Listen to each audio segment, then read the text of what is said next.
तो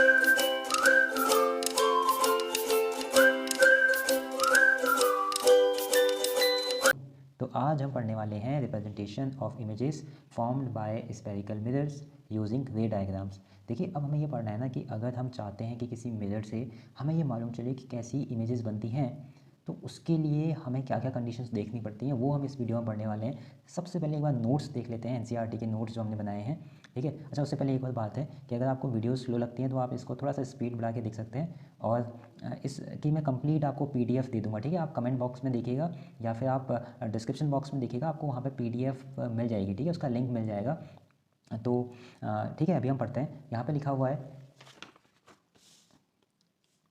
to draw any diagrams we need at least two reflected rays because the intersection of at least two reflected rays give the position of image of the point object. Any two of the following rays can be considered for locating the image. कहने का मतलब ये है कि अगर हम चाहते हैं कि हम किसी भी ऑब्जेक्ट की जो इमेज है उसको लोकेट करें, तो हमें कम से कम एटलीस्ट 2 रिफ्लेक्टेड रेज चाहिए होती हैं ताकि हम उनका इंटरसेक्शन देख पाएँ। जहाँ पे भी इंटरसेक्शन होगा वहाँ पे हमें इमेज मिलेगी, ऑब्टेन्ड होगी। तो यहाँ पे लिखा है कि कोई भी दो मिल जाए इन चारों में से। वो चार कौन से हैं? देखिए, नंबर 1 है a ray parallel to the principal axis. A ray parallel to the principal axis.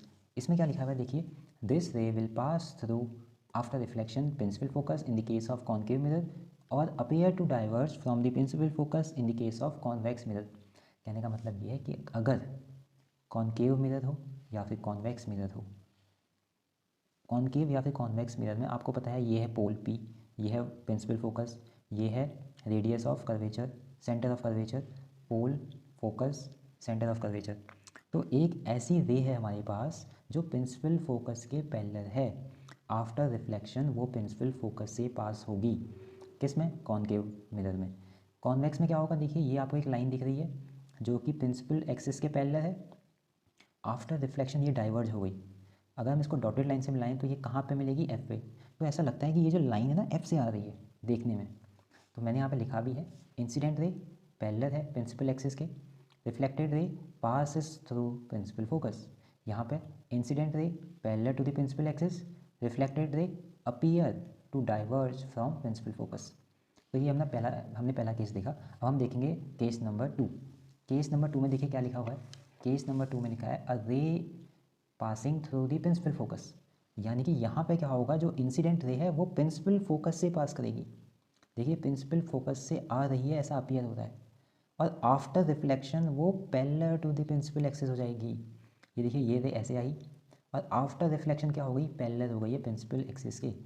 यहाँ पे वही लिखा हुआ है, this ray will emerge parallel to the principal axis. Case number 3, a ray passing through the centre of curvature. तो यहाँ पे क्या हो रहा है? कॉन्केव मिरर में एक इंसिडेंट रे है जो कि पास हो रही है सेंटर ऑफ कर्वेचर से। आफ्टर रिफ्लेक्शन वो उसी मीडियम में वापस आ जा रही है। यहाँ पे क्या होता है? ठीक है, कॉन्वेक्स लेंस में, कॉन्वेक्स मिरर में, कि इंसिडेंट रे ऐसा अपीयर हो रहा है कि सेंटर ऑफ कर्वेचर की तरफ जा रही है और उसी में वो क्या हो गई? रिफ्लेक्ट हो गई अगेन। अच्छा, पता है एनसीईआरटी में भी ये क्वेश्चन है और ये एग्जाम में भी क्वेश्चन आया था कि ऐसा क्यों होता है कि सेंटर ऑफ कर्वेचर पे इंसिडेंट रे पे ही जो है वो बैक हो जाती है रिफ्लेक्टेड रे। ऐसा इसलिए होता है क्योंकि यही तो इसका नॉर्मल है। तो यहाँ पे एंगल आई 0, तो एंगल आर 0, तो वो उसी में वापस चली जाती है। दिस रे after reflection is reflected back along the same path. The light rays come back along the same path because the incident rays fall on the mirror along the normal to the reflecting surface. तो normal है उसी पे वापस आ जाएगी। ठीक है, case number 4। तो ये है case number 4, a ray incident obliquely to the principal axis. यानी कि एक रे ऑफ लाइट होगी जो कि मिरर पे ओब्लिकली, ठीक है, फॉल करेगी। जैसे हम मान लेते हैं कि वो एंगल आई बना रही है इस नॉर्मल से, तो आफ्टर रिफ्लेक्शन भी वो नॉर्मल से क्या बनाएगी? सेम एंगल बनाएगी। यानी कि एंगल आई किसके इक्वल होगा? एंगल आर के। यानी कि ये दोनों एंगल सेम होंगे। याद करिए, ये हम पढ़ के आ चुके हैं लॉज ऑफ रिफ्लेक्शन में। ठीक है, वहाँ हमने पढ़ा था कि angle of incidence is equal to the angle of reflection. Law number 1 था ये। तो वही यहाँ पे बोला है कि जो एंगल ये होगा उसी एंगल से ये रिफ्लेक्ट हो जाएगी। सिमिलरली यहाँ पे भी जो एंगल ये होगा उसी एंगल से ये रिफ्लेक्ट हो जाएगी। तो हमने यहाँ पे लिखा है, a ray incident obliquely to the principal axis towards a point P on the concave mirror or a convex mirror is reflected obliquely. The incident ray and reflected ray follow the law of reflection at the point of incidence point P, making equal angles with the principal axis। तो ये वो 4 case हैं जिनसे हम आने वाले time पे अपनी डायग्राम्स बनाएंगे, और वो ही इस चैप्टर की सबसे इम्पोर्टेंट चीज़ें हैं जो एग्जाम में जहाँ से क्वेश्चन बनते ही बनते हैं। ठीक है, तो ये हमें हेल्प करेगा वहाँ पे। तो एक बार मैं ना फटाफट से यहाँ पर कंक्लूड कर देता हूँ कि हमने पढ़ा क्या। हमने बेसिकली ये पढ़ा कि अगर हमें रे डायग्राम बनाना है तो हमारे पास 4 केस होते हैं। जो इनका पहला केस है वो क्या है कि हमारे पास एक कॉनकेव मिरर है, ठीक है, और एक रे ऑफ लाइट है जो कि प्रिंसिपल एक्सिस के पैरेलल आ रही है। तो आफ्टर रिफ्लेक्शन वो इस एफ से पास हो जाएगी। ये था पहला केस, क्लियर हो जाएगा सबको। ठीक है, केस नंबर 2, फिर से मैं यहाँ पे बना रहा हूँ कॉनकेव मिरर, ये बना रहा हूँ प्रिंसिपल एक्सिस। ठीक है, ये इसका P, ये F, ये C।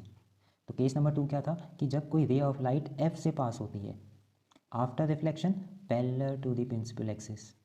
ये था केस नंबर 2। केस नंबर 3 में क्या था, concave mirror, principal axis, pole, principal focus, centre of curvature.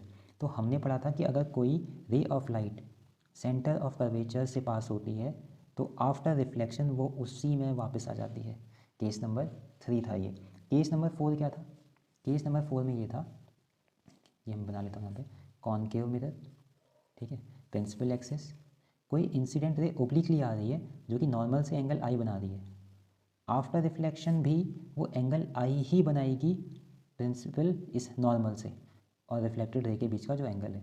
तो ये वो 4 केस हैं जो आपको हेल्प करेंगे आने वाले टाइम में रे डायग्राम्स के लिए। और यकीन मानिए वहाँ पर जो हम कॉन्वेक्स और कॉनकेव मिरर के जो रे डायग्राम्स पढ़ेंगे वहीं से एग्जाम में क्वेश्चन आ रहे हैं हर बार। या तो एक मिरर फॉर्मूले से क्वेश्चन आ रहा है, या फिर कि हमें ऑब्जेक्ट को कहाँ पे रखना चाहिए, कि हमें इमेज कौन सी मिले, उसकी क्या साइज़ है, क्या नेचर है। तो ये जानना बहुत ज़रूरी था। अगली वीडियो तो मोस्ट इंपॉर्टेंट होने वाली है। उस वीडियो को आपको, मुझे लगा कि वो वीडियो समझ में नहीं आएगी, इसलिए मैंने पहले आपको वो 4 के 4 रूल लिखवा दिए हैं जिनसे हम आने वाली वीडियोज़ में देखेंगे कि कैसे हम रे डायग्राम्स एक्चुअल में बनाने वाले हैं, और आपको बहुत ही ज़्यादा मज़ा आएगा। बस एक छोटी सी मेरी आपसे रिक्वेस्ट है कि अगर आप चैनल पर नए हो, आपको लग रहा है कि मैं आपको वो चीज़ें दे पा रहा हूँ जो आपके लिए ज़्यादा इंपॉर्टेंट है, तो प्लीज़ हमारा आपसे एक ही रिक्वेस्ट है कि आप चैनल को विजिट कीजिए। ठीक है, लाइक कर दीजिएगा वीडियो को अगर आपको अच्छी लगे तो इस वीडियो में इतना ही रखते हैं। आने वाली वीडियोज़ में हम रे डायग्राम्स के ऊपर बात करेंगे। तब तक के लिए गुड बाय, ध्यान रखिए अपना और पढ़ते रहिए एकदम बिंदास।